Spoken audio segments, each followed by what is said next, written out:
يبدو أن أحد نجوم الفريق الأول لكرة القدم بنادي النصر اقترب من الرحيل عن قلعة العالمي بعد المشاكل العديدة التي تورط بها خلال الفترة الماضية. وعاد الثلاثي البرازيلي تاليسكا والإيفواري سيكو فوفانا والمدافع علي لاجامي إلى تدريبات النصر بصورة طبيعية، وذلك بعد تعافيهم من الإصابة التي أبعدتهم عن الفريق في المباريات الأخيرة. ومن المنتظر أن تتأكد جاهزية الثلاثي المذكور للمشاركة في المباراة القادمة لفريق النصر أمام الرائد يوم السبت 16 من سبتمبر الجاري في مدينة بريدة.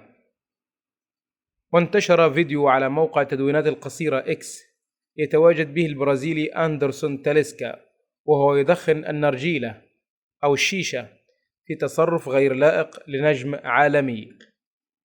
وعلق الإعلامي الرياضي سلطان الزيدي على الفيديو قائلا: في النصر نبهوا على المطرب لا يخبص، لازم يفهم دوره، مثل هذه التصرفات مرفوضة حتى لو كان محبوب الجماهير.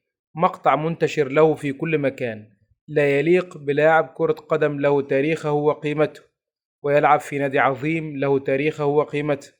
كان النصر السعودي يرغب في رحيل اللاعب خلال فترة الانتقالات الصيفية الماضية، لكن رفض البرازيلي الرحيل مطالبا الوفاء بعقده، حيث يتقاضى تاليسكا راتب سنوي يبلغ 9 ملايين دولار، ويتبقى في عقده 3 مواسم، أي أن رحيله يساوي 27 مليون دولار، وهو ما يعادل 100 مليون ريال سعودي.